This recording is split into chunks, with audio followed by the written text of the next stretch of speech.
Greetings. Happy Wednesday. Welcome to the Steve Deace Show here live and on demand on Blaze TV, radio, and podcast. I am Steve Deace. He's Todd Erzin. He is Aaron McIntyre.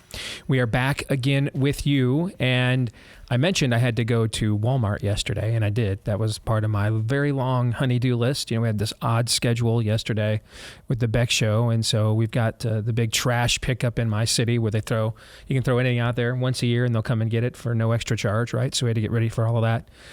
And one of the things that stood out to me, Amy and I got to the end of our Walmart grocery shopping trip, and you know, between pets and everything else, we went through the whole store. And I looked at her. We got right before we checked out, and of course it's Walmart, so there was just one cashier. Right before we went to check out, I looked at her and I said, "Did you notice something, or maybe not notice something?" She said, "What?" Actually, the first thing she looked at me and said was, "Actually, I noticed there are still a couple of people here wearing masks." That's what she said. I said, "Where's all the rainbow stuff? I mean, where is it? I mean,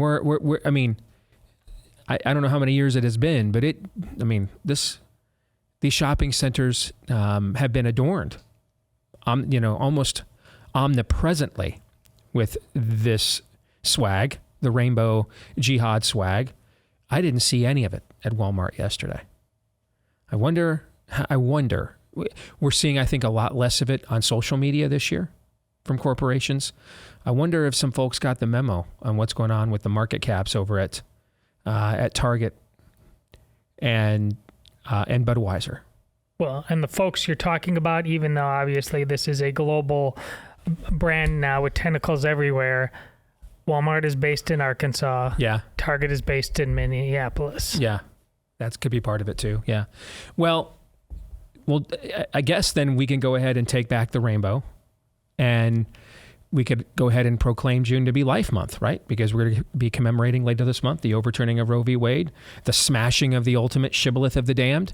One great way that you can commemorate Life Month is with our friends over at Preborn. They rescue 200 babies every day from the baby butchers by providing mom with a free ultrasound that allows her to hear her child's heartbeat and see the perfectly formed body in the womb, and that about 80% of the time will convict the conscience of that mom, and she won't go through with it. And then they also take care of the mom though after the fact, and I love their whole focus, comprehensive ministry here, that they essentially love them both. And if you want to help them, whether it is to save the babies and then to help save the mommies with the aftercare that they provide, all of it for free, and all of their gifts are tax deductible. All right. 100% of your gift goes to saving babies. To donate, just dial pound 250 and say the keyword baby. Dial pound 250, say the keyword baby on your mobile phone, or you can donate securely at preborn.com/Steve. That's preborn.com/Steve. And you'll see there on the screen if you're watching on Blaze TV, you can double your impact. Your gift will be matched, saving twice as many babies. Preborn.com/Steve. Our goal is to save 70,000 babies here at the Blaze with our partnership at Preborn so far in 2023. Two more quick things I need to mention that I am derelict in my duty, and I apologize in both cases. Eric Baus, I believe, or is it Boss? If it was me, I'd rather it be Boss. So even though it's B-A-U-S-S, I'm going to go with that. All right. Eric Boss, B-A-U-S-S, celebrated his 50th birthday on May 24th. And his wife asked me to give him a shout out. And it just got buried in all the emails I've gotten the last couple of weeks. So forgive me, Eric, if you are listening. I know it is belated. You've been 50 for a couple of weeks now. I will be joining you here in a couple of months. But happy 50th birthday to you. And Noah Lathrop, May 31st was his 14th birthday. And his father said, hey, could you give him a shout out? Because as we try to raise a quality young man. I try to surround him with as many quality men as possible, and that includes the three of you, which means maybe Noah Lathrop's dad needs to raise his standards a skosh. All right, but happy 14th birthday to Noah Lathrop as well, back on May 31st, and my apologies to both for being late in those well wishes. All right, coming up on the show today, we will get to buy, sell, or hold, the weekly prophet of woe and lamentation. Daniel Horowitz will join us. But let us begin, as we always do, with Aaron's rundown of what happened while we were away. What happened while we were away, brought to you by He's Back. But first, thousands, if not tens of thousands, of ethnic Russians in the Kherson region of Ukraine are being displaced as of now thanks to the destruction of a large dam on the Dnipro River. Russia is blaming Ukraine. Ukraine is blaming Russia. And the Pentagon, including spokesman John Kirby, says the U.S. is clueless. Does it seem believable to you that Russia would destroy a dam and flood ethnic Russian villages and cut off a water supply to Crimea? I mean, that doesn't seem logical. It seems about as logical as blowing up one's own pipeline, doesn't it? We've come to no conclusions on this. We're working with the Ukrainians. The CIA isn't clueless, apparently, about who blew up the Nord Stream pipeline. As the Washington Post reported yesterday, the CIA was aware of a Ukrainian plan involving just 6 members of their special forces to blow up the Russia to Germany pipeline because, as Jordan Schachtel at the Dossier pointed out, the Ukrainian are world-renowned for their naval prowess. The Ukraine issue is the topic of Tucker Carlson's first show on Twitter, which he released last night. Ukraine, as you may have heard, is led by a man called Zelensky. As George W. Bush once noted, he is our generation's Winston Churchill. Of all the people in the world, our shifty, dead-eyed Ukrainian friend in the tracksuit is uniquely incapable of blowing up a dam. He's literally a living saint, a man in whom there is no sin. That's why Lindsey Graham is so attracted to him. They're just two good people, hanging out together and being good. And like all good people, when they meet in person, they spend a lot of time talking about killing people and laughing like friends do. Here's the pair last week. Free or die. Free or die. Now you are free. Yes. And we will be. And the Russians are dying. It's the best money we've ever spent. Thank you so much. No, it's... The Russians are dying. It's the best money we've ever spent, Graham says. A smile spreads across his thin, quivering lips as he forms the words. He looks like a starving man contemplating a breakfast buffet. The aroma of death has aroused Lindsey Graham. That monologue, the type of which you're accustomed to hearing if you've ever watched his show on Fox, garnered tens of millions of views in about the 16, 17, 18 hours or so since he released it. Moving on, former New Jersey Governor Chris Christie is running for president again. One question that kept going back and back and back into my mind. And it was about our country and its future. And I wondered what our choice was going to be. Were we going to be small or are we going to be big? A new poll of the Iowa caucuses from veteran pollster Chris Wilson, who's one of the best in the game, shows Donald Trump with just a 10-point lead over Ron DeSantis in the first-in-the-nation caucus state. Scott, Haley, Pence, and Ramaswamy are all below 10%. Democrat presidential hopeful RFK Jr. visited the U.S.-Mexico border in the middle of the night Monday into Tuesday, and this is what he saw. We've watched about 150 people come across in the last hour. The first group were about 50 or 60 people from Africa, from West Africa. This group that is filing behind me right now, we interviewed many of them. They're from Peru, Afghanistan, Uzbekistan, Kazakhstan, Afghanistan, Bangladesh, India, China, Tibet, Nepal, and altogether, people have come across right here from 117 nations in the last couple of years. This is a humanitarian crisis because of the understanding across the globe that we now have an open border here. There are people being drawn here. They're being abused. There's all kinds of just horrific, terrible, terrible stories, and this is not a good thing for our country. It's not a good thing for these people, and it is unsustainable. Newly released security footage of the U.S. Capitol obtained and reviewed by John Solomon at Just the News shows an open door on the Upper West Terrace where no fewer than 309 individuals passed through during a period of less than 20 minutes. This new footage flies in the face of the continued claims by the system that the J6ers forcibly breached the Capitol building. Rear Admiral Pete Buttigieg was asked his thoughts about laws protecting girls' sports. His answer was predictable somehow. And honestly, I think where it largely comes from is folks who don't want to talk about why they were against the infrastructure law that's building the roads and bridges. The U.S. does indeed have blasphemy laws, as this man in Reading, Pennsylvania found out recently. Damon Atkins was reading a Bible verse on a public street during a Rainbow Jihad confab when he was arrested by police. Oh,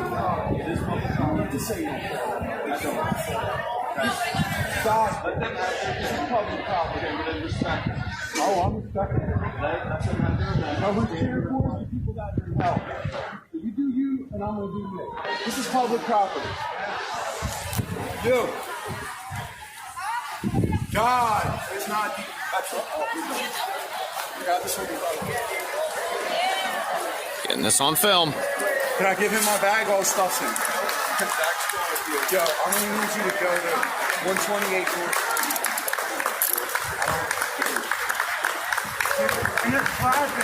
Meanwhile, in Glendale, California, Armenian-American parents, including several fathers, clashed with Antifa and trainee nationalists outside of a school board meeting. The parents are furious about elementary schools putting on so-called pride events. Back in Dallas, Texas, BlazeTV's Sarah Gonzalez infiltrated a so-called family-friendly pride festival featuring sex toys, overtly sexual references, and men dressed in BDSM gear, because nothing says family-friendly like leather daddy. And finally, the DeSantis campaign put out this devastating montage featuring Trump versus Fauci. You're fired. You're fired. You're fired. You're fired.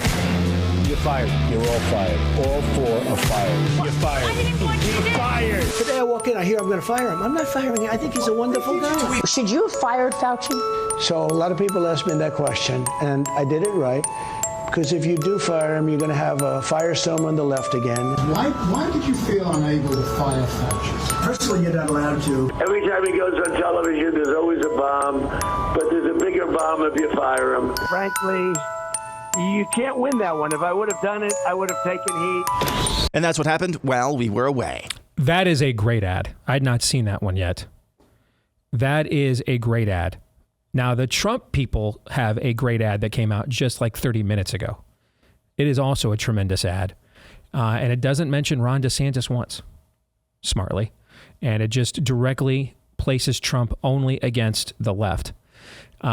So those two messages, provided each of their campaigns can stay on them, to watch them go concurrently at the exact same voters and to see how the voters would react to each one, I think would be absolutely fascinating, because in many respects, it's both of these alpha males and their campaigns articulating the best pitch that they have.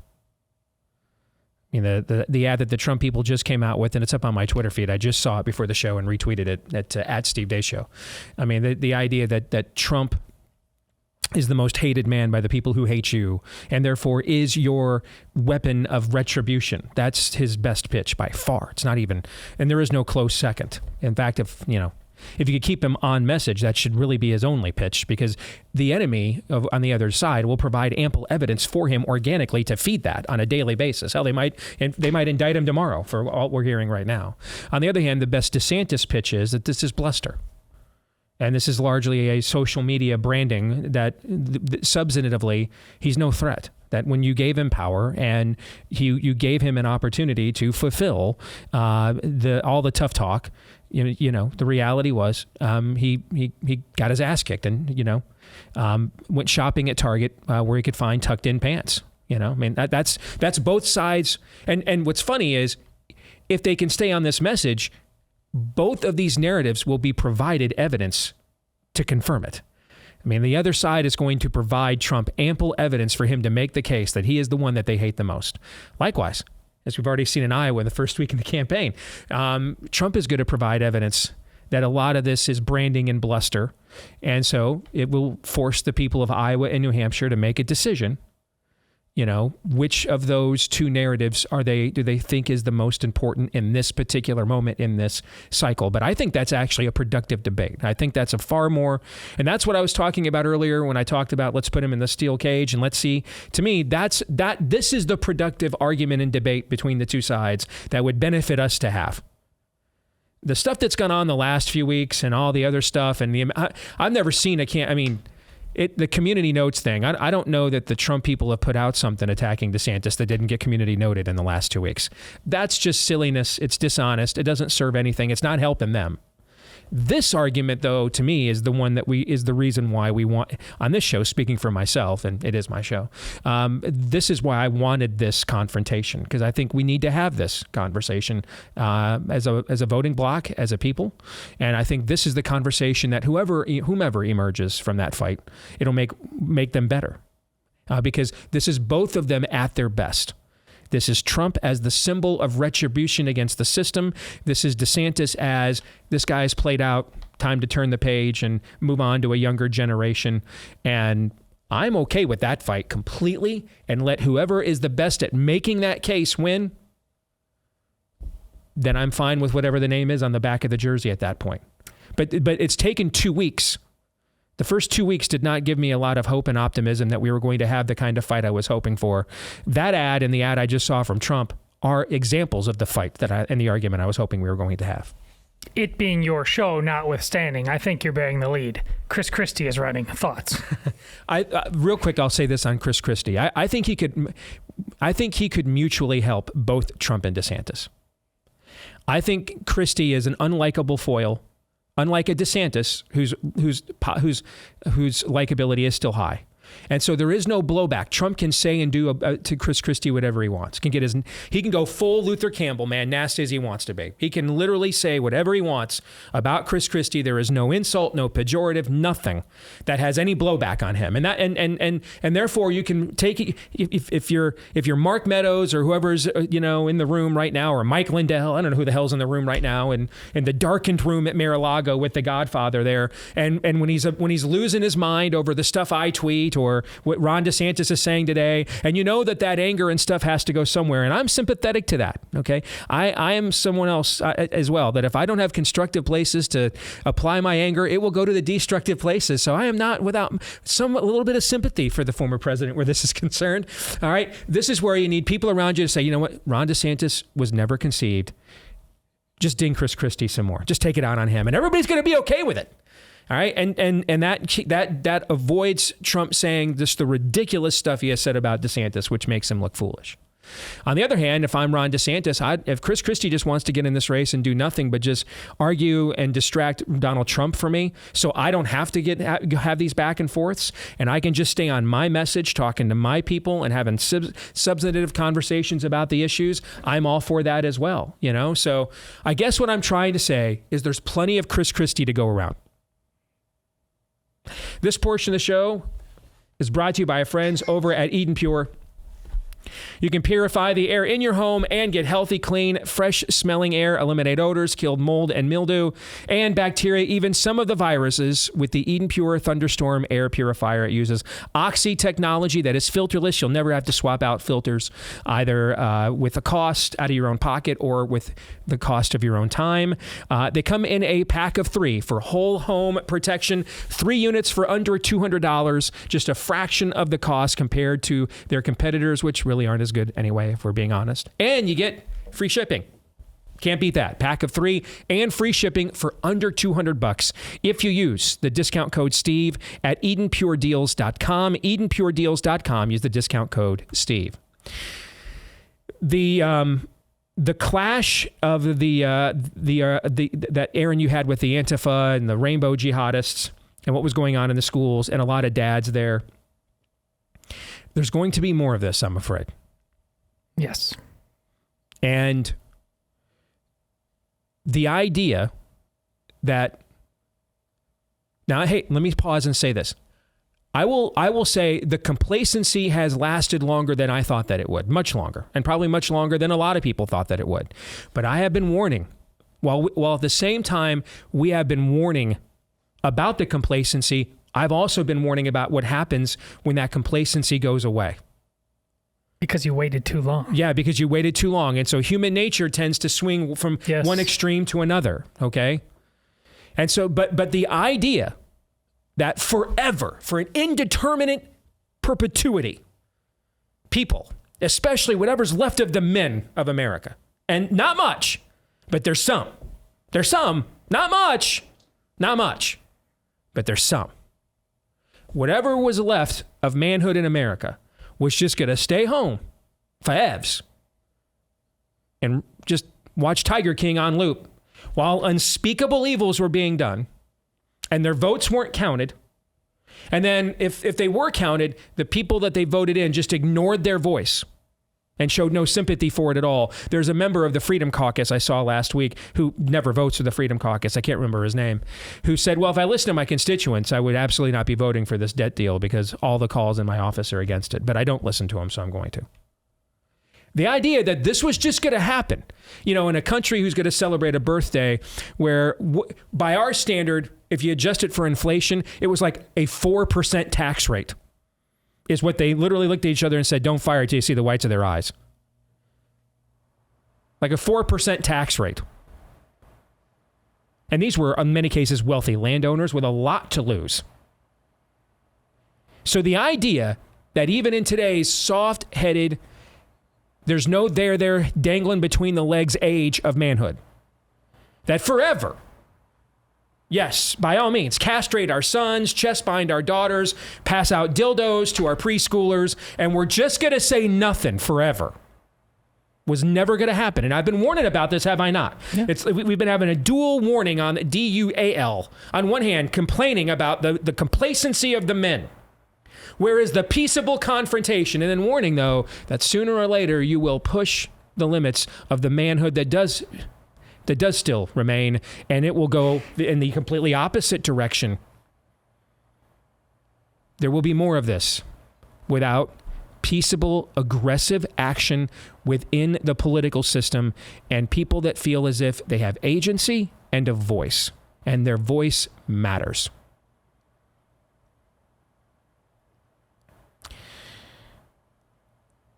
So this was, sometimes I wonder, and being heavily involved in politics at a high level,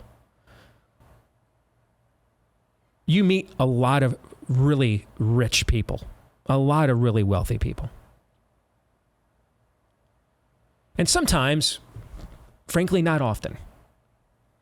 Sometimes you meet wealthy people and you're like, wow, that person's just really a lot smarter and more charismatic than me. I can see why they have this opulent wealth and have been rewarded accordingly. I will tell you, what I'm about to speak into existence is not one of those times. Because this was Rupert Murdoch's grand idea. Tucker Carlson has now done the full Obi-Wan Kenobi here. If you strike me down, I will become even more powerful than you can possibly imagine. Yes, I know Tucker pushed the latches of the Overton window on Fox News every night. But he would still operate somewhat within it because he had to. That was the platform. Now he does not. So this was Rupert Murdoch's master plan. I'm going to let Tucker Carlson use my platform to brand himself as the most trusted contrarian media figure in the hemisphere. I'm then going to drop him so that because he pushed my boundaries too far, I'm going to make a hell of a lot less money, and I'm going to put Tucker in a position where he can now say what he really thinks without any filter at all. And what is it? 73 million have now watched this now. So we're approaching, what was he averaging on Fox tonight? About 4 million. We're now approaching 20 times the audience, folks. 20 times. Here's the other important thing. Average age of a Fox News viewer, 68 and a half years old. Only 17% of American Twitter users are over the age of 50. Only 17%. They did Tucker Carlson an immense favor. They put him on a far larger platform. They let him say now where he can say whatever he wants. reach 20 times the audience, and reach the next generation as it's building a brand loyalty. Not on linear cable talking to a dying audience on a dying platform. Now, some of you will say, hey, it's free now as long as Elon's in charge. Dude, everybody is one Pharaoh who knows not Joseph away. I am. Someone could come in and buy the Blaze tomorrow and decide, you know what? Yeah, that's not what we want. We'll just pay your buyout. See ya. So no one has eternal security outside of Jesus, okay? No one has it. But for whatever time that Musk is willing to provide this platform, holy cow, can Tucker Carlson just smash shibboleths with a level of impunity he could not have even done so on Fox. And now he's free to go, and a younger generation that would have never checked him out with the Fox logo behind him in a million years. Either they weren't watching that platform or that name is just too tarnished to them. Now he can speak to them outside of the Republican-Democrat political paradigm and speak directly to them as a truly independent voice. Goodness. Can I get Rupert Murdoch to punish me like that?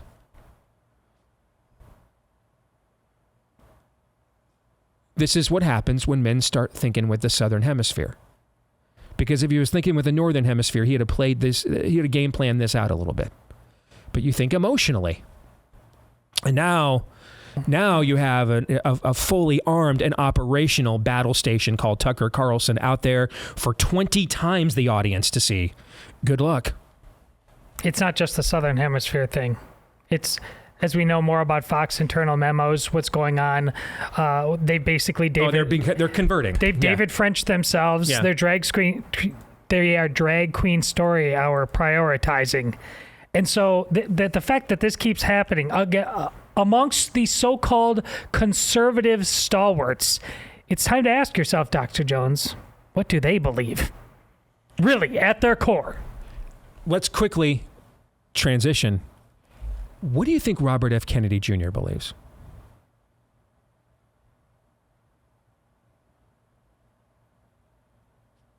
I mean, after the night he just spent at the border, and you see him right there on that camera. Because, of course, China, Afghanistan, Uzbekistan, Bangladesh, just a hop, skip, and a jump over the Rio Grande from the United States, right? Right.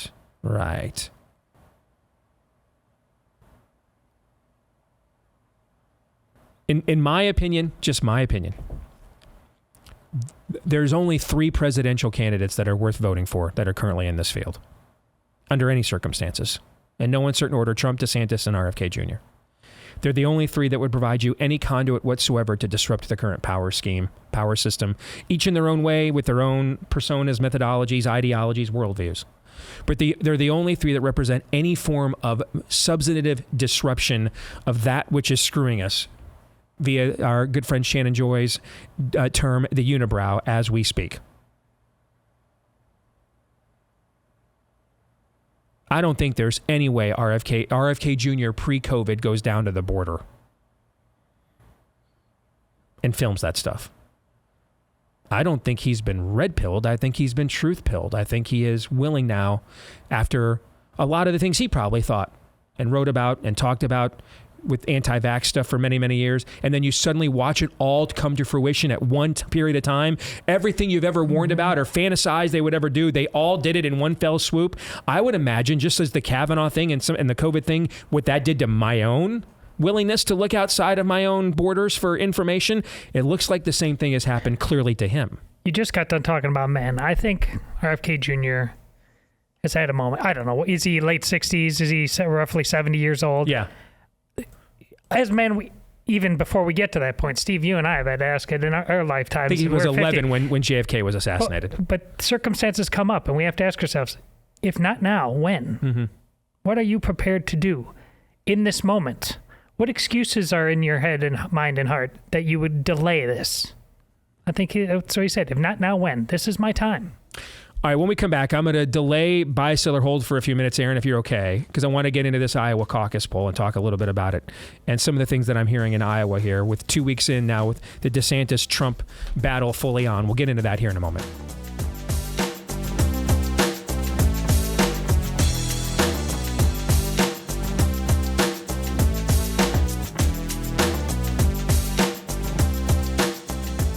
You've heard us talking about the amazing extreme altitude wines from the Bonner Private Wine Partnership before. 9,000 feet of altitude deep in the Andes Mountains are these Malbec grapes grown by families that are going on a second century of doing it the old vineyard way, not the new factory way. Phenomenal red wines. We've all tried them. Todd has tried them repeatedly and likes them quite a bit as well. They've got an amazing offer. You can visit BonnerPrivateWines.com/Steve. You'll not only get the wine for over 50% off plus free shipping. That's right. We're talking imported wine with free shipping. You can't beat that. You'll also get a bonus bottle of small batch limited production wine from their exclusive wine cellar. So now that's 4 bottles for the price of 3 and free shipping if you go to BonnerPrivateWines.com/Steve. BONNER. BONNER at BonnerPrivateWines.com/Steve. All right, so before we get into, Aaron, before we throw the poll up there, a little bit of background on the pollster that we're going to be describing. You guys have worked with me now since 2015 is when we came together as a threesome, right? Let me hold on. Let me rephrase that. Lindsey Graham could be listening. This trio debuted in 2015, correct? Correct. Okay, I'm sorry. That was not intentional. All right. Did you say threesome before? No, I didn't. Honestly, if you said that, I blocked it out. Yes, and so don't ask again. It never happened. Never. Welcome back on the Steve Deace Show. Hey, before we get to buy, sell, or hold, let's just start over. 76 degrees in Des Moines, Iowa. Thank you. Playing Sunny the hits. Skies. Playing the hits on your fastest growing radio station. All right, let's start again. Tremendous. Okay. Thank you. Since we've been doing this, the three of us together in 2015, off the top of your head, how often can you recall me publicly talking about an internal poll from anybody? I'm sure it has happened. Okay, I mean, you're gonna say a lot of dumb stuff and talk about a lot of stupid stuff when you do this 5 times a week together for going on 8 years, but it's not a common tactic. I mean, frankly, when I worked on the Cruz campaign, I would share with you guys privately what our internal polling was, but it wasn't like we were coming on the air and discussing it constantly, right? Mm-hmm. Okay. We're going to make a bit of an exception here because in this case, I know who the internal pollster is and I have firsthand experience with him. And the reason why we don't talk about a lot of internal polling on the show, even in eras in the past, if you guys have been with us for a long time, we used to do a lot more of the data analysis than we are currently doing now. But even in those eras, we didn't do a lot of internal polling because the reality is that a lot of that, there aren't many clients in this business that are running for office that truly want to know what numbers are. Like I know for a fact Donald Trump does not. I know for a fact pollsters just know there's just certain things you can't go in there and say to him. And that's not uncommon. A lot of candidates don't truly want to know where they stand. They want to be told what they hope is the truth. Thankfully, when I was on a presidential campaign in 2016, I worked for a guy that almost painstakingly wanted to be told where he stood in Ted Cruz. All right, our pollster was Chris Wilson. And if you go back and you go listen to some of the shows that we were doing back then, I had this uncanny ability to predict the outcomes in a lot of these states during that contested primary. Some of it was my own work. A lot of it was I had access to Chris Wilson's. A lot of you that lived in Oklahoma were emailing me during the last midterm in a panic because of all the public polling showing Democrats were going to win. We barely talked about Oklahoma in the last election. Right. You know why? Because I had access to Chris Wilson's polling. And my own personal record of that is he is accurate and doesn't conjure things for people. Now, maybe that's changed, okay? But that would be a recent development. I've casually known Chris for gosh, now we're going on 8 years because that would have been the Cruz campaign when I came on board was 2015. Chris also helped, we've talked a lot about our buddy Ryan Walters, who really grabbed the baton right away, the superintendent of Oklahoma schools, to help us make sure we got our movie shot in Oklahoma. Well, Chris was my insurance plan because Chris was the pollster for Governor Kevin Stitt and close with the governor as well. And so Chris came to our movie set when we were there in Oklahoma to see what we were doing, to talk to me about what was going on, to make sure that we were protected and would have follow through. So I know this internal pollster. I don't know that this thing isn't made up. It's politics, man. Everybody's one decision away from disappointing you. Present company included. Okay, so maybe this one's completely made up, but why are we talking about an internal poll? It's because I know this pollster, and I know from firsthand experience working with him in the past, he doesn't conjure data for food to rub your belly. Doesn't mean he's always right. Okay. Like there's one thing in this poll that I disagree with. Okay. That we'll talk about in a minute. But this is the first poll of Iowa since DeSantis was fully a candidate that I have seen from someone I have any trust in whatsoever, any firsthand knowledge of whatsoever. Chris Wilson. All right. Doing this for Ron DeSantis' super PAC. And what he has right now is 39-29 Trump over DeSantis. What is that? I think it's a 10-point swing.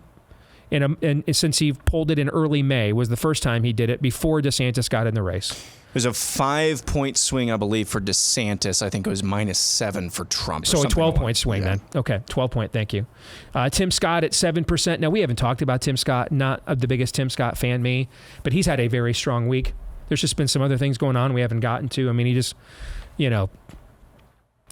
embarrassed The View, which I think is not a very high threshold, but the standards around here ain't what they used to be. All right. I absolutely believe that if the Iowa caucuses were today, Vivek Ramaswamy would get more than 4%. I don't agree with that. I absolutely believe he would get more than 4%. Maybe close to 10%.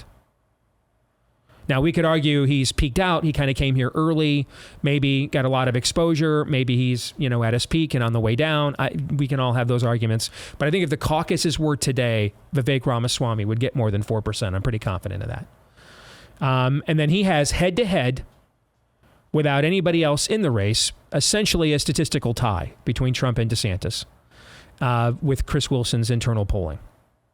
Which, again, to reiterate, I have known Chris casually, professionally for years. I've worked with Chris, and Chris came to support our movie filming in Oklahoma City and to do his part to make sure that the unions couldn't shut us down. So that's the only reason. No matter what the data said, if it was any other internal poll from anybody, and it wasn't anybody I knew, we just wouldn't talk about it because we don't talk about a lot of internal polls because a lot of candidates, and I don't know Ron DeSantis. Again, I have, can I make it kind of personal to me for a second? It's funny when Trump is on message. Now, don't get me wrong. Even when he's doing stuff I like, I'm just not a fan of the personality. It's just not my thing. I don't mesh well with it. I find it grating in many cases. So if you go back and listen to our show in the years when Trump was president, we often were not doing shows on what was the latest thing that he was saying. Or in fact, I just had to avoid it. Why? Because since his personality grates on me, I have to still, though, provide you the most objective analysis that I am capable of the stuff that matters. And frankly, my view of his personality doesn't matter. My view of what his administration actually does and what him as a candidate actually does is what matters. And so I'd almost just, unless he was given a major speech with prepared text like in Riyadh, the speech I love there, some of the joint sessions of Congress speeches he gave as president that were very good, I would watch those. But Trump riffing and off the cuff, not my thing. I find it obnoxious. I don't like it at all. And so I would have to ignore a lot of that stuff so that we could provide, at least I could provide, objective analysis of what he actually did. That notwithstanding, though, I don't have a problem if the Donald Trump that's in that ad on my Twitter feed that I retweeted today, if that's the guy that is going to represent me in the fight, I have no problem with that at all. I don't care. It's just keeping him on that message is what's difficult. If he were to stay on that message, I don't believe it is possible that Ron DeSantis could win. I just also don't believe it is possible for Donald Trump to stay that disciplined on a message. Fair? Yeah. Yeah. Neither do a lot of people in this poll, I think. Yeah, I agree. Because that message will win a general election. That message will win a general election against Joe Biden, for sure.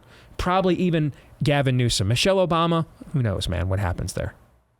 If that were to be the rabbit out of the hat. But that message speaks to the angst in the country. That's a message that Republicans last year during the congressional elections almost never spoke to. Their strategy was to stay, in many cases, was to stay low, stay silent, and just kind of ride the wave and just let people vote in protest organically, vote red. That didn't happen, did it? No, it didn't. Happened in Florida, where the candidate did not keep a low profile and did not stay quiet, but waged war on every front he could possibly find, and he was given a benefit of the doubt, and he was given a reward for it. Our own governor did the same in her own way. Her personality is not the same as DeSantis's, for sure. And we don't have some of the comprehensive cultural issues that Florida does, just a larger, more diverse, more urban population, okay? But in her own way, she also waged war on every front she could, and voters greatly rewarded her too. But on a national level, Republicans did not speak to that message. So if Trump can speak to that message, he'll be impossible to beat, and I think would win a general election against almost anybody, Michelle Obama notwithstanding, that Democrats would nominate. It's just keeping him on that message is tough. And I think we've got a much better shot keeping him on that message with somebody like Ron DeSantis in the race than if he's running against the dwarfs.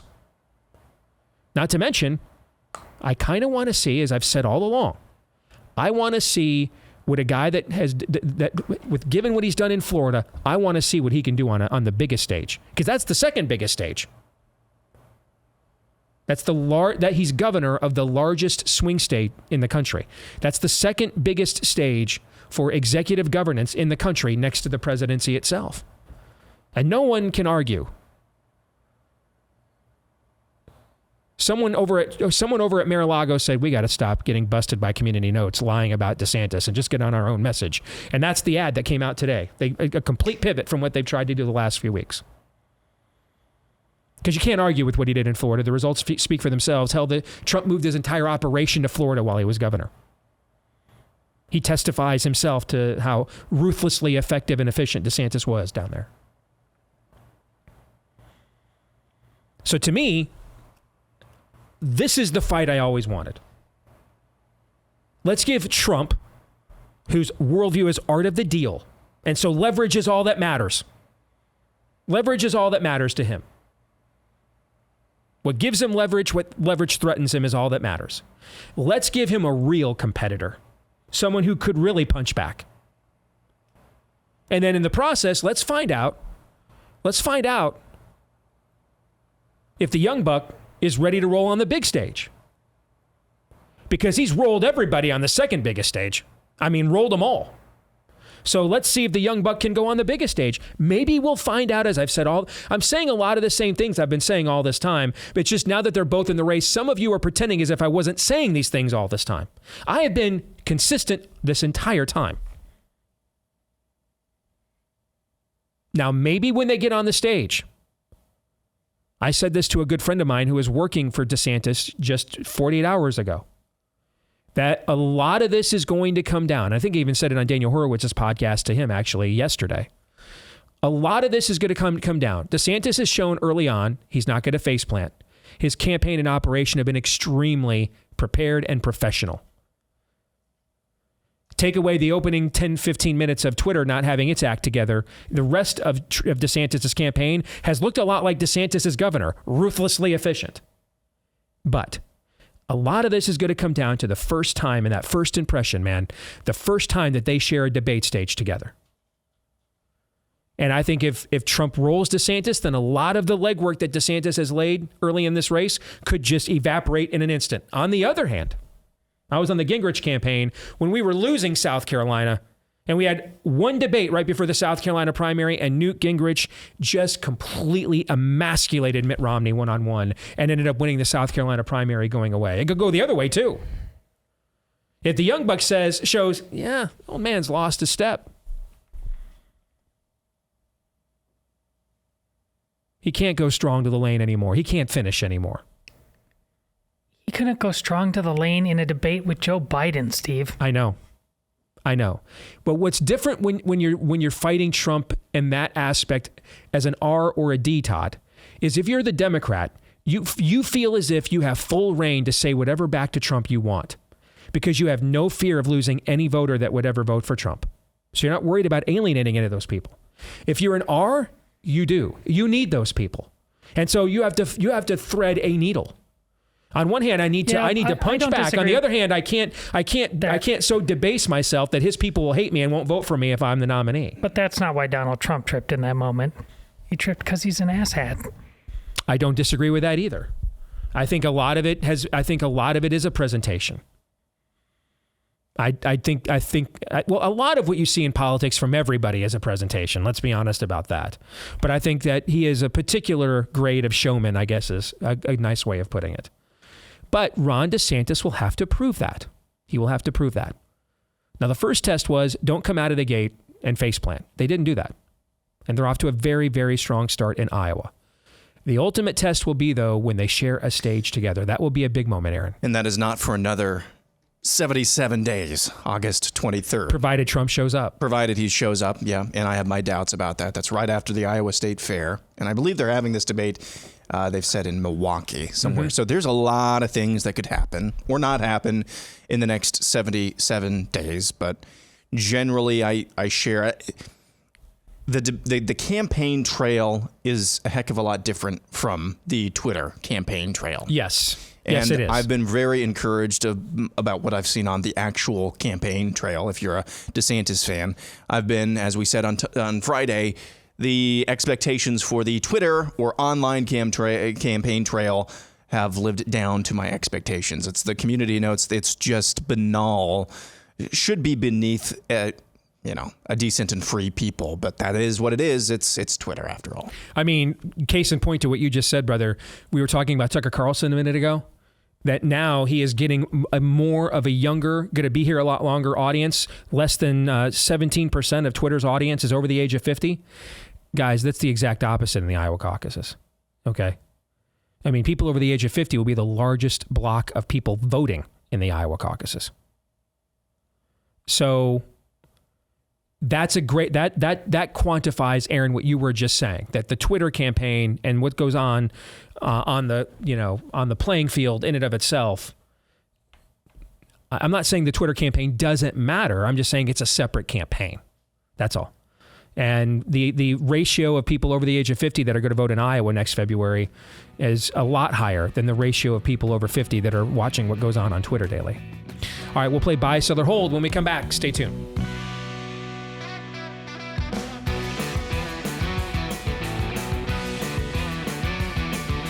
All right, back here with Hour 2, live and on demand on Blaze TV, radio, podcast. I am Steve Deace. He's Todd Erzin. He is Aaron McIntyre. You are you. And you can let us know what you think about what we think by emailing the show, steve@stevedeace.com, DEACE, like us on Facebook, MeWe, and Gab. Follow me at Steve Deace Show on Twitter, Getter, Instagram, and TikTok. Find me as well, if you look hard, at Real Steve Deace on Truth Social, at Real Steve Deace there. And we would like to find your 5-star review of our show on the podcast platform of your choice. If you haven't yet to do this, please leave us a 5-star review, hit subscribe or follow. And we want to thank each and every one of you who have done those things for us already. We appreciate each and every one. We also appreciate our friends over at Miracle Brand Sheets, because your temperature at night can go a long way towards determining the quality of the sleep you are getting. If you wake up too hot or too cold, I highly recommend you check out Miracle Made's bed sheets inspired by NASA. They use silver-infused fabrics that make temperature-regulating bedding so you can sleep at the perfect temperature all night long. I've been sleeping on these for about 2 weeks now, and I absolutely love it. I mean, I am hot-blooded, particularly now as we get into the summer months. It's got self-cooling properties for a better quality sleep. thermoregulating, designed to keep you at the perfect temperature all night long, so you get a better sleep every single night. And they're self-cleaning as well. So these sheets are infused with a silver that prevents up to 99.7% of bacterial growth, leaving them to stay cleaner and fresh 3 times longer than other sheets. So if you want to try them, again, I love them. I mean, I've been doing this for the last couple of weeks. Go to trymiracle.com/Deace. trymiracle.com/Deace. Try the Miracle Made sheets today. Whether you're buying them for yourself or as a gift for a loved one, if you order today, you can save over 40%. And if you use our promo code DEACE at checkout, you'll get 3 free towels and save an extra 20%. You can't beat it. Promo code DEACE at trymiracle.com/Deace. Again, visit trymiracle.com/Deace. All right, let's get to it. It is time to play Buy, Sell, or Hold. Aaron, with help from his friends, that would be many of you, has lined up for you and I, Todd, a series of propositions and prophecies and predictions. You and I are going to decide, with no topic off limits, of course, whether we buy it or whether we sell it. If, however, we use the hold for any reason whatsoever, then we have defied the dude code by punking out. And what was it that Tucker said last night, that death gave what kind of a grin to Lindsey Graham? Was it?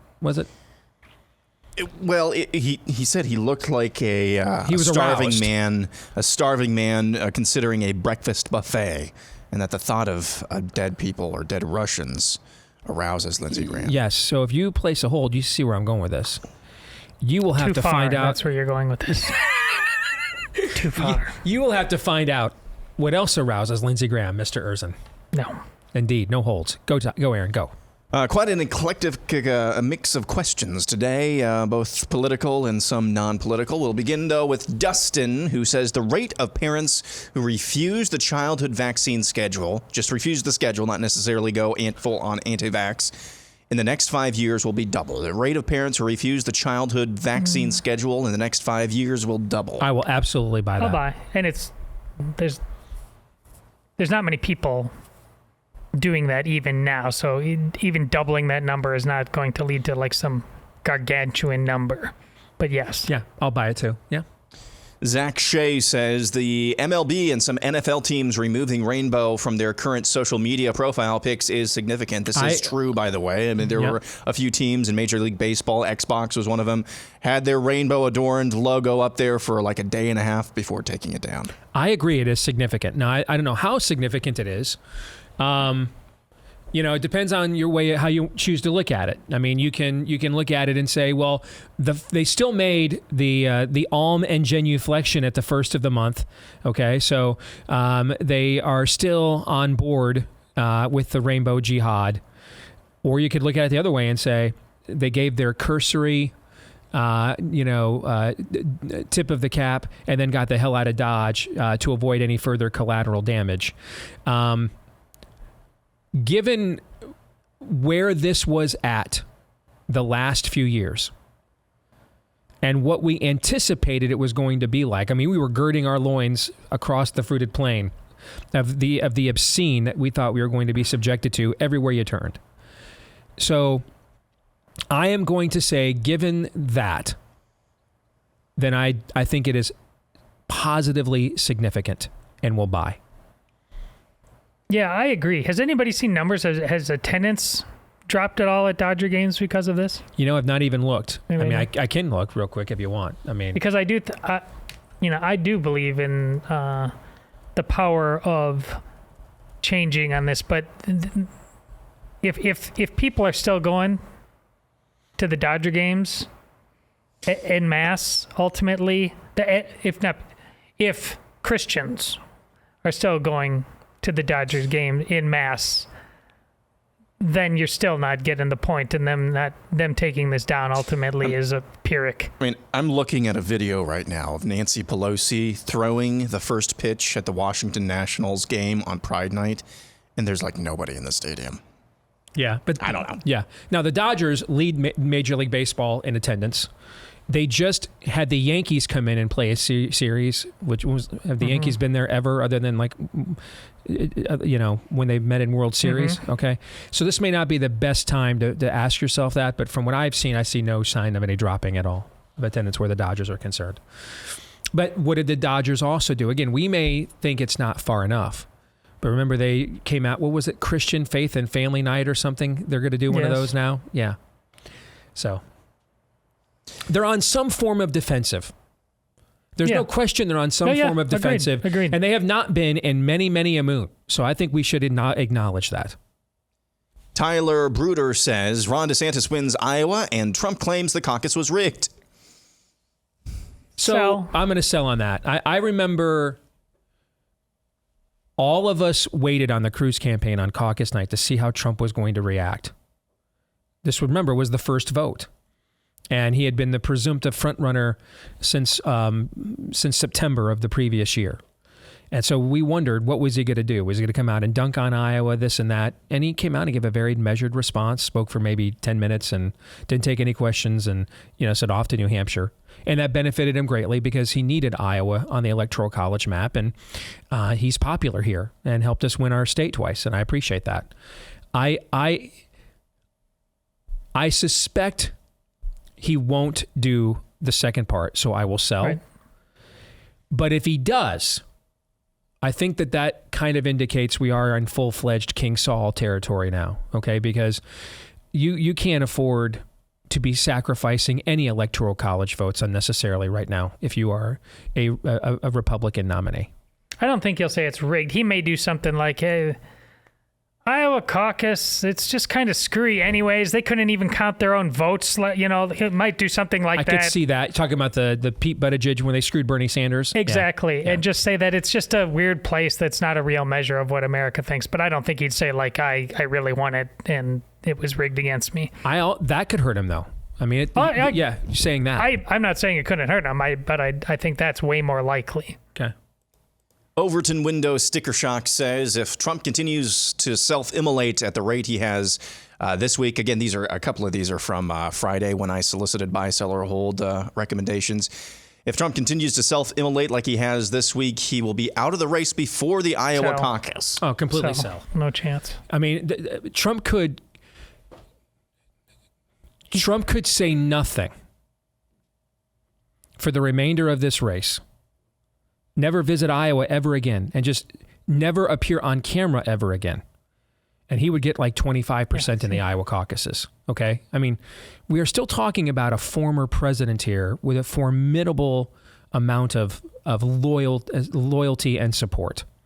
So let's not go nuts here, okay? I mean, you guys know I am nauseated in general by, this is the only hope, I hate that crap. I hate that fearless leader stuff. I can't stand it. And I wanted to make that point last hour, too, in that the reason why I don't like Trump going after DeSantis has nothing to do, again, I don't have a personal relationship with Ron DeSantis. I have had now, in the last month, 2 10-minute conversations with Ron DeSantis.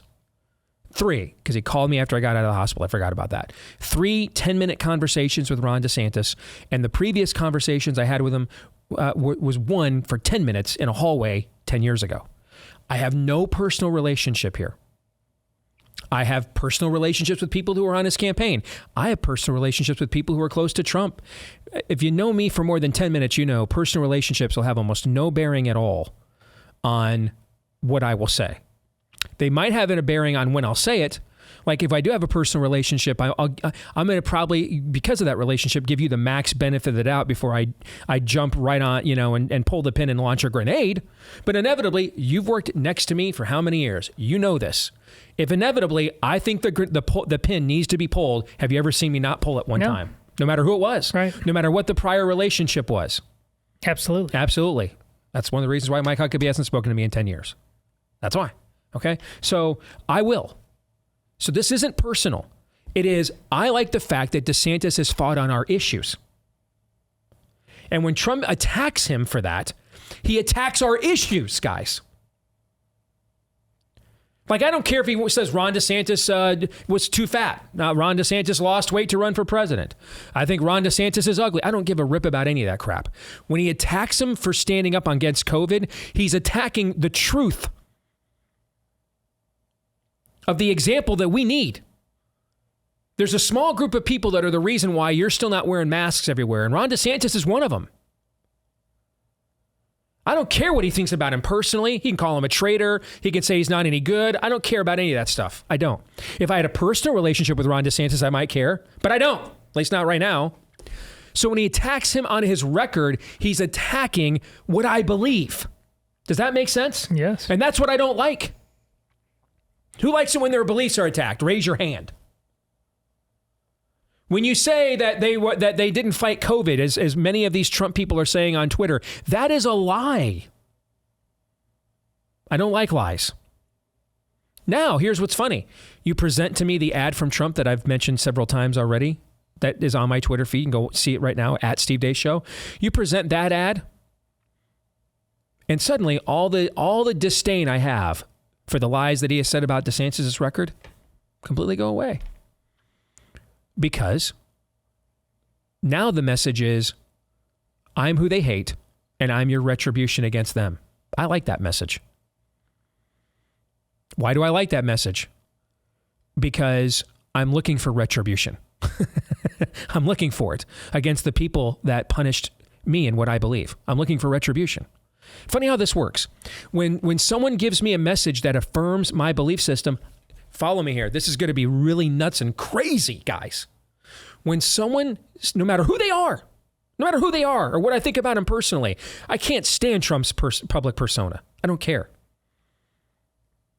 Keep overturning Roe v. Wade, move the embassy to Jerusalem. I don't need any more buddies. I'm good. I got all kinds of people that I like and love. Wouldn't vote for them for dog catcher. All right. So here's how this works. Really complicated process. When your messaging lines up with what I believe, I'm favorable to it. When your messaging opposes what I believe, I'm unfavorable to it. Thoughts? That's deep, man. That's Jack Handy level of depth right there. And you're only going to get that on this show, folks. Only here. When you say stuff I agree with, I like it. When you say stuff I don't agree with, I don't like it. That's my vetting tool. Say and be for what I say and am for and I like. Say and be for what I am against, I don't like. I've really thought this through very thoroughly. And next fall, I will release a 700-page book fleshing out exactly what that means. Let's continue. Next up, we go to reclaiming the truth. Considering Elon's reversal of the restrictions put on what is a woman, he really is still fully in charge of Twitter and its general direction. Completely buy. And you could see that one of their higher-ups either was forced out or quit after what he did. So it was very clear he made an example. He then went further the next day, tweeted out the link to Matt's documentary,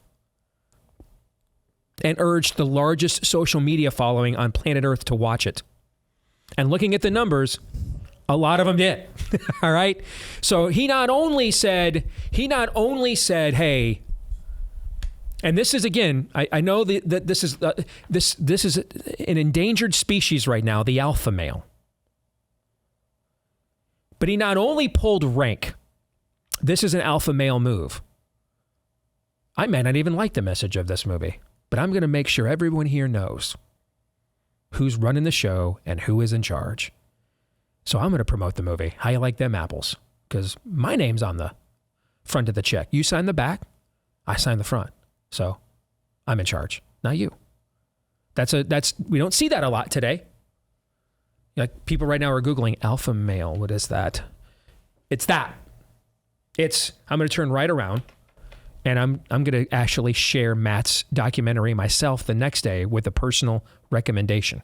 And we're going to shatter all documentary viewing records in the history of the medium. That is an alpha male. That's an alpha male move. I'm letting everyone know. I'm reminding everybody. That's Robert De Niro in The Untouchables. I can quote that movie too. Gathering all of the chieftains together at the table and reminding them that a team is only as good as its weakest link. What happens to said weakest link after that proclamation is made. The weakness is purged. And that's exactly what occurred at Twitter last week. Bye. Tyler Brown. Most of the candidates in the GOP primary are only running because they are assuming that Trump will be forced to drop out due to indictments.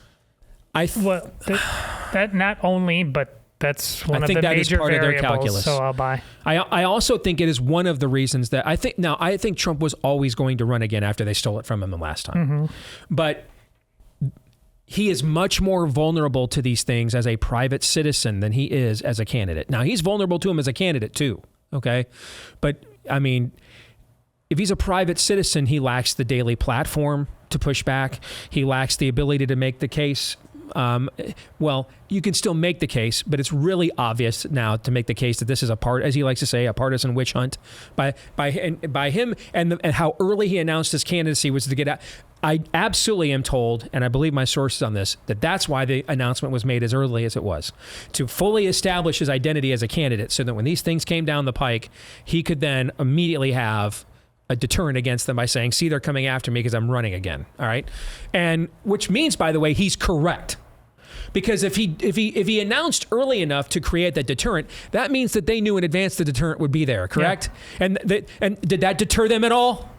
No, they still are going through with everything they're going through. Yes. So in this calculation, Donald Trump was 100% correct.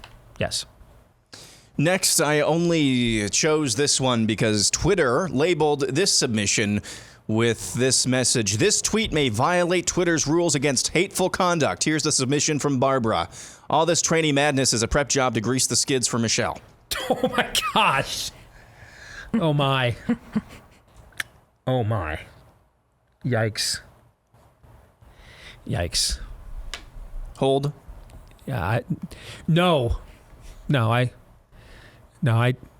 definitely don't want to know what arouses Lindsay. Sell. But I'm going to sell. Yeah. As brutal as that is, I have to sell that. Yeah. Next, Pumpkin Cat 1031 says, has this list of the top 10 most iconic movie theme songs. And I have to say, after reading all these, I could only think of one in my head, or there was only one that I couldn't think of in my head, off the top of my head. Number 1, Star Wars. I'm fine with it being number 1. It would not be my number 1, but it wouldn't be like lower than 2 or 3. So I am fine with where it is at. Okay, yeah. Number 2, Mission Impossible. Sure. It should be in the top 5. I don't think it should be 2, but I'm okay with where it's at. Bye. Number 3, Indiana Jones. It absolutely belongs in the top 3, for sure. I'll buy. Number 4, Superman. That should be number 1. Yes. That should be number 1. Number 5. Should not be number 1 over Star Wars. There's no way. That's too personal to you. Number 5 is Jurassic Park. Okay. I wouldn't put it ahead of Jaws. It's not 5. Yeah, but I'm fine with it being on the list, so I'll buy. Number 6, Jaws. Yeah, if anything, Jaws is too low because in many respects, Jaws was the precursor. Jaws is the beginning of what we know today as summer movie blockbuster season. It was the film that initiated all of that. And with the iconic theme and everything else, it maybe deserves to be higher, but 6 is still pretty good. So, okay. Number 7, The Good, the Bad, and the Ugly. Okay, I'm fine with it. Sure. Yeah. This is the one that I couldn't think of off the top of my head, although I'm sure I'd recognize it. Number 8 is The Godfather. Oh, yeah, that's... Yeah. Okay, I'm fine with it being on the list. But my problem is there are 2 that I've already thought of that absolutely have to be on this list that aren't. But let's finish the list first. Okay. My bad. Number 9 is Rocky. Oh, of course. Yes. And number 10, Pirates of the Caribbean. No. That's one that can go. There's 2 that has to be on the list. One of them you're going to tell me is too personal, and you're probably right. One of them, though, you're going to agree with me, has to be on the list. Thus Speaketh Zarathustra, the theme of 2001, has to be on that list. That has to be on the list somewhere. So let's kick Pirates of the Caribbean out and put that there, okay? Okay. The Randy Newman's theme to The Natural has to be on the list. Neither one of those are too personal for you. Okay, all right. James Bond, I think. That's one. Well, Bond, yeah. Bond should probably ding. I mean that should be on the list, maybe even ahead of the ones I mentioned. So then it's a matter of what you're taking off. Okay, so if we agree, Bond, 2001, and The Natural have to be on the list. Okay, the Pirates of the Caribbean's an easy eject, right? That's gone. This is a generational thing. For me, I don't mind it being on there. I mean, I don't mind it being, but I don't think it's as easy of a sell as what you're making it out to be. It's a catchy theme song. Put the other two up there, Todd, and tell me what other two go. Put the list back up there, and if you could. What other two? Jurassic Park goes? Probably. What is The if we're doing Godfather? the top 10. I can't think of the Godfather theme. It's like it's like a little Chopin piano, right? Oh, yeah. Okay. Honestly, to be honest, I might take Jaws off. Oh, you can't take Jaws off. Well, you asked can't. me to You take can't. three. It's the OG of movie scores for modern blockbusters. All right, good conversation. That was fun. Much more fun than discussing the physiological status of one Michelle Obama. Next, The Word is Truth says that Trump is already starting to realize he can't compete with DeSantis and will continue to unravel trying to chase him. DeSantis just has to continue to execute the rope-a-dope strategy. So I buy this if Trump... Here's the thing. If Trump tries to compete with DeSantis, like the idea... Like DeSantis absolutely wants Trump to show up at that debate in August. I've used this reference before. Khan always takes the bait and enters the Mutara Nebula. We could never get a one-on-one with Trump on the Cruz campaign. We couldn't do it. He refused to debate us one-on-one, even when it was clear we were the last two candidates remaining of any value. There was one debate where he agreed to do it with Rubio and Cruz ganged up on him pretty bad and made him look bad. And I think that might have been the last one. And I think maybe there was one where it was Kasich and Cruz and Trump. I can't remember now. But if Trump stays on the message that they rolled out this morning, he will be impossible to beat. But I don't believe he can. I think he's largely, from a branding standpoint, kind of a fake bully. And I don't think he can stand in the ring with somebody 40 years younger than him, basically, who's been battle tested on a much higher level than just yelling witch hunt. I don't. But if I'm Trump, I don't. Do I have to? I ask myself. How did that tweet phrase it, Aaron? So Trump is already starting to realize he can't compete with DeSantis. Do you compete with DeSantis or do you just bypass DeSantis? That's been the point I've been making all along. If I were him, I would just be bypassing DeSantis.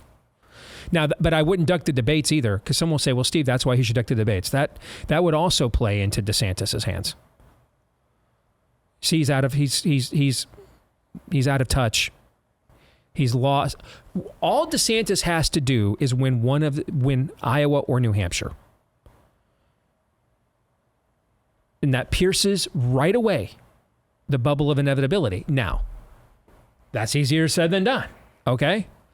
But if I'm DeSantis, I just need to show that he's lost his fastball. And if I'm Trump, I can't show that I've lost my fastball. I need to show the opposite. And that I could see Trump doing this, show up at the first debate in Milwaukee. And if I dominate, I don't show up at anymore. I made my point. Let's just move on here. See what I'm saying? Yeah. That I could see. But if he ducks that debate, that plays right into DeSantis' hands. Well, first of all, you lost me at Trump is realizing, which was your first words, because he's not, whatever it is, he's not realizing it. And secondly, listen, you're framing this as if there's something that happened that everybody's seeing and evaluating it objectively. Have you met the modern Republican voter at all? They're affected by news cycles and social media and short-term memory just like everybody else. We won't remember 1 week from now what the hell we were even talking about. So there's no thing that's happening right now that is absolutely defining the votes and the debates that are all down there. I meant to mention this earlier too. Today, it's the 2-week anniversary of DeSantis getting into the race. 3 things I have heard the most consistently from the people I talk to in Iowa, in no uncertain order, is disappointment with Trump's answers on several hot-button cultural issues. We've had some of the clips where that's concerned. People want to see Ron DeSantis let it rip more from the stage. Less prepared remarks, more let it rip. And that Casey DeSantis has been very impressive. Those are the three things that I have heard the most from people I talk to around the state. Got time for one or two more before we have to close it out? You bet. Liz Ions says Detroit Lions make it to the Super Bowl, leading by 35 at half, but during the halftime performance, Jesus returns, dashing all the hopes of Lions fans. Yes. That is one of the greatest propositions we have ever had. Awesome. That is tremendous. That is tremendous. That is truly tremendous. Yes. I have to buy that. That is greatness. Yes. Let's park it here for the last couple of minutes of this segment. James Doulos says, assassins prioritize outcomes. Apostles focus on means and motivations. That's pretty good. That's pretty good. I like the way that is worded. Yeah. That's good. All right. We can keep going then. Okay. Prairie Pirate says, Mount Rushmore of best Russell Crowe flicks. Gladiator, Master and Commander, A Beautiful Mind, Cinderella Man. Honorable mentions, LA Confidential. I'm completely fine with that list. I mean, the three of them are, three of the greatest films of this era. And Gladiator, I think, is one of the greatest films of any era. It is one of my top 10 all-time favorite films. Now, they're making a sequel, which I am... Of Gladiator? Yeah, I am. Yeah, they are. I've got the Steve... For those of you that aren't watching, I've got the Steve Carell yikes gif going here. Oh. That the current state of American of Western masculinity remaking Gladiator seems like Danger Will Robinson to me. Sequel or remaking? I'm sorry, they're making a sequel. Did I say remake? Yeah. No, they're not remaking it. It's a sequel. Okay. Yeah, it's a sequel. Okay, he's dead. I mean, if you just do another part of history from that era, it's not like it's a total. That's the thing, though. Lost Why? There's no place for the story to continue on.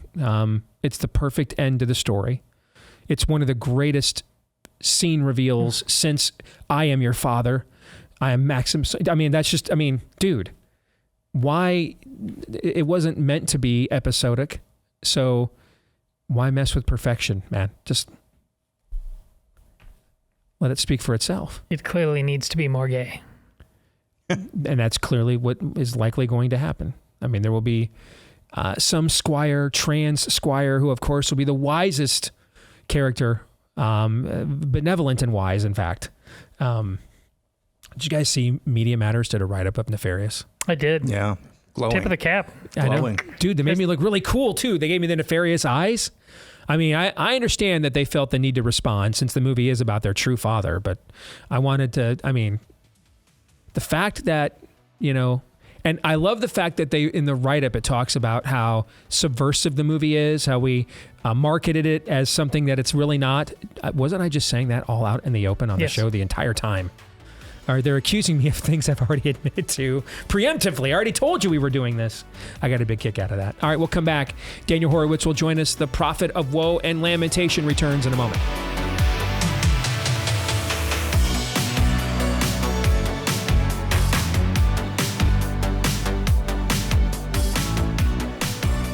If you are looking for alternatives to further government education and indoctrination of your children, look no further than our friends over at Freedom Project Academy. Built on Judeo-Christian values with a classical curriculum. What does that mean? It's kind of one of these new buzzwords that we have on the right.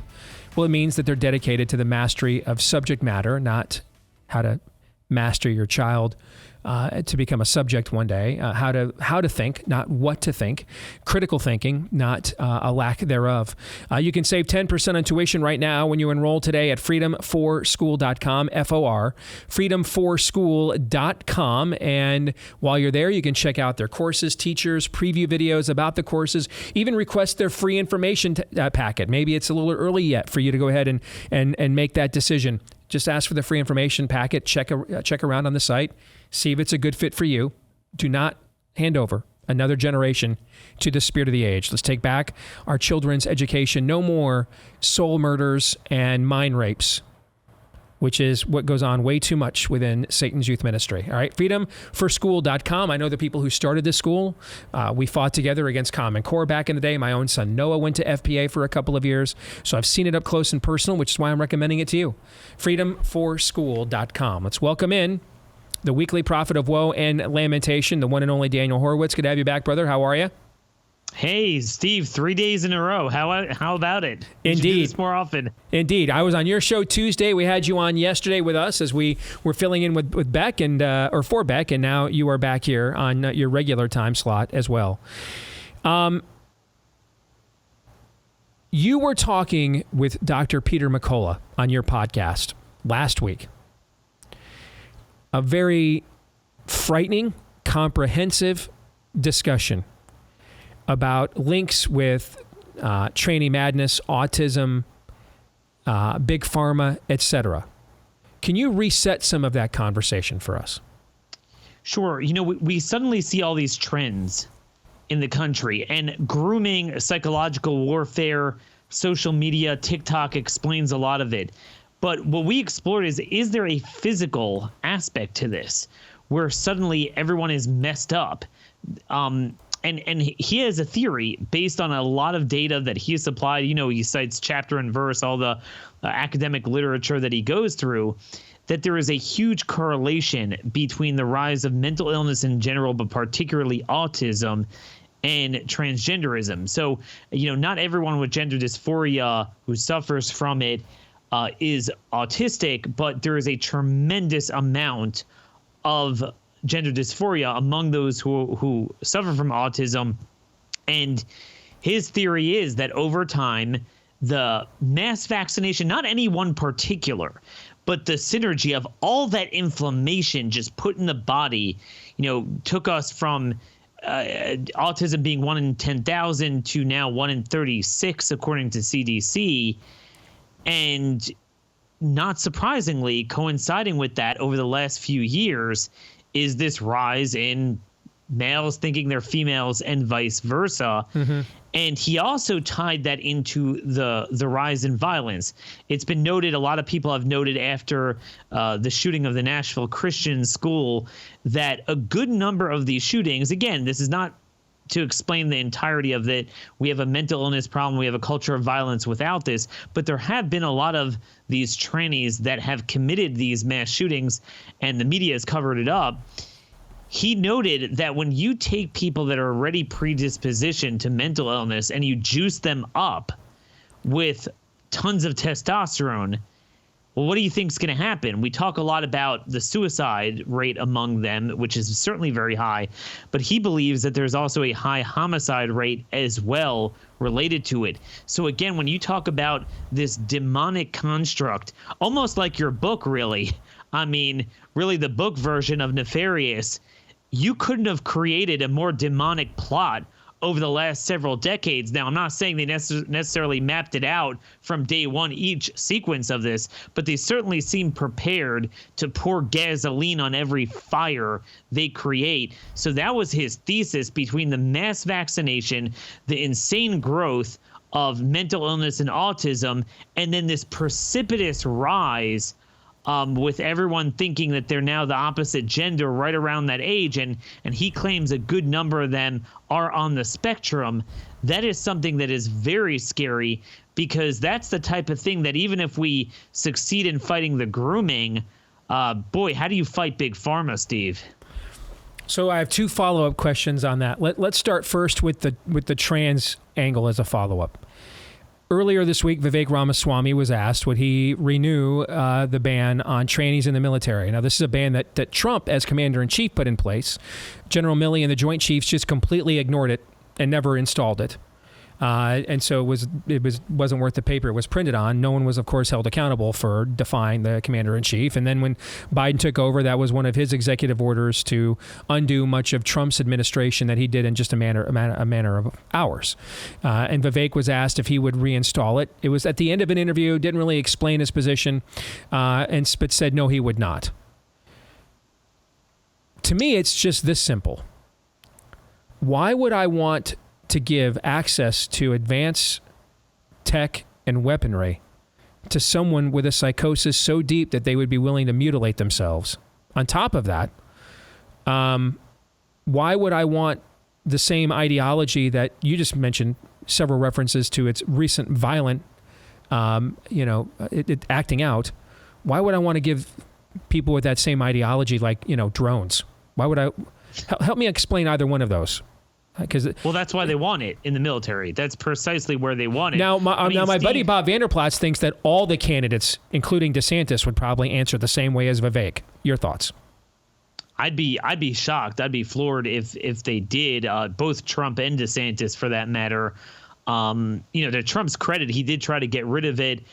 It was when the generals rebelled is when I realized the military is irremediably broken. Mm-hmm. I couldn't believe that. But more broadly to your point, Steve, I mean, this is another example of the rainbow jihad being elevated to the status of a national religion, where you get a religious exemption from truth and sanity in any sphere of law, policy, or anything. I mean, people have a hyperthyroid, can't get into the military. As Trump would well know, with bone spurs, you're exempt from the military. Even relatively minor conditions will keep you out of the military and certainly exclude you from a number of critical jobs within the military. So obviously, again, the notion that you take someone that is at the nexus of a mental and physical ailment and you would just have a blanket acceptance in the military is just another example of how this is today's version of a religious exemption. It's like, oh, you got a disability, but you have a religious exemption from that because you're doing it for that purpose. I mean, it's like I said on my show earlier this week, you had this dude showering with women in a New York City employee bus depot with women, and he was filming the women while naked with his thing out in the shower, and one of the women knocked it from his hand, and she was arrested rather than him for filming them. That's, again, a religious exemption.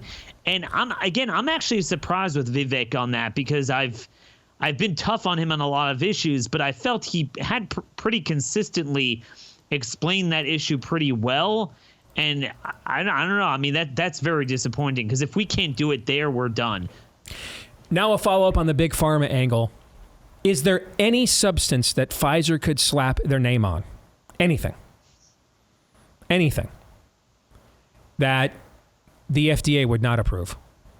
No. And let me explain. Like if they why. repackaged just straight hemlock, just repackaged it. Straight up. Repackaged it, would the FDA approve it, at least on a provisional basis? Well, as far as the straight up hemlock, you got to wonder over the last 50, 60 years how many things they have packaged that come pretty close to that. Here's the deal. So Pfizer is now the first out of the gate to get not just a senior RSV shot, for those over 60 approved, but also for pregnant women. I mean, that was just approved last week. And, even Paul Offit, who is probably the most famous vaccinologist, especially children's vaccinologist, of the generation from Children's Hospital of Philadelphia, he voted against it. But what they did is they stuffed the VRBEC, I believe that's the FDA advisory committee, they stuffed it with 4 fill-ins in order to get enough votes. It wound up being 7-4 in favor of it, but it was about even among the permanent members. So that's how bad it was. I mean, typically this stuff is unanimous. So that told me that there is quite literally nothing they can do.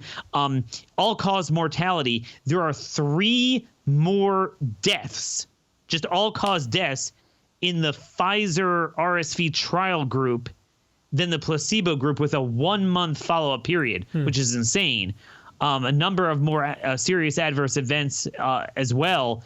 So we're now at a situation where we know that all of their data is cooked. It's all fabricated.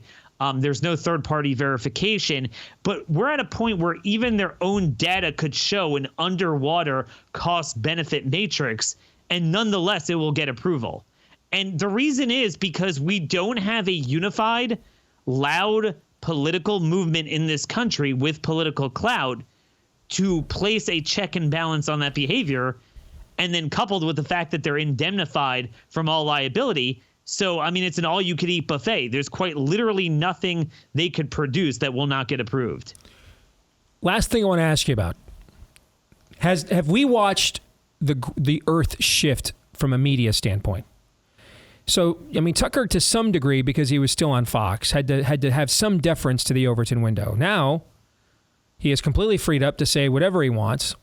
about whomever he wants on Twitter, and is going to command, so far we're up to 80 million now, just since we started the show, went from 73 million to 80 million watched his opening monologue last night.